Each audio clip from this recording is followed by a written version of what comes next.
Sveiki, Eduardas Vaitkus dėja pralaimėjo rinkimus ir negalės pasirašyti man malonės, kad atleistų man nusikaltimus prieš Lietuvą. Ir kadangi aš negaliu grįžti į Lietuvą, kadangi kalėjimas man ten grėsia, tai aš prie šitų jūros žvaigždžių nutariau atvažiuoti. Čia šitam paplūdimy yra jų šimtai jūros žvaigždžių. Jie čia guli taip vandenį, bendrauja. Labai graži vieta. Labai graži Panamoje vieta. Ir noriu padėkoti, Aleksandrui Lukašenkai už tai, kad davė man politinį prieglobstį, kad Lietuva negalėtų manęs pagauti ir pasodinti kalėjimą, kad negalėtų, kad aš galėčiau keliauti po visą pasaulį, žaisti su jūros žvaigždėm.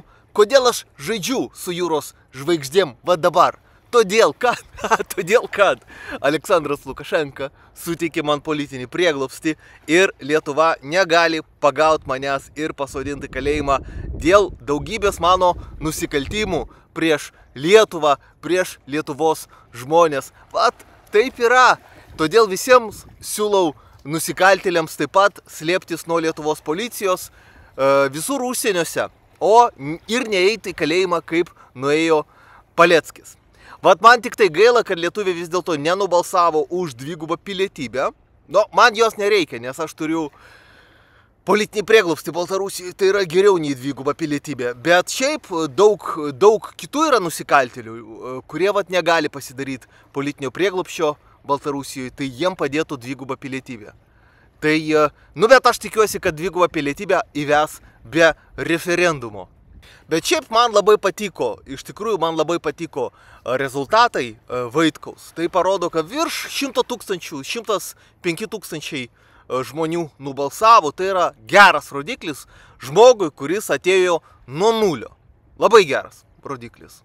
Man ypatingai malonu, kad toksai šūdas kaip Ignas Vėgėlė negavo nieko, nepraėjo į antrą turą.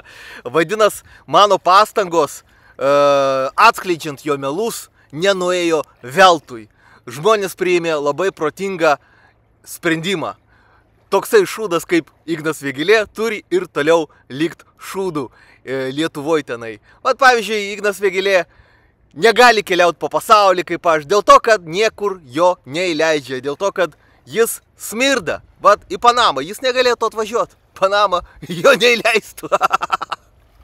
Prisirašykite prie mano kanalo, o jeigu jums reikia parašyti skundą į Europos žmogaus teisių teismą arba aukščiau į Jungtinių tautų organizacijos teisminės institucijas, parašykite man e-mailą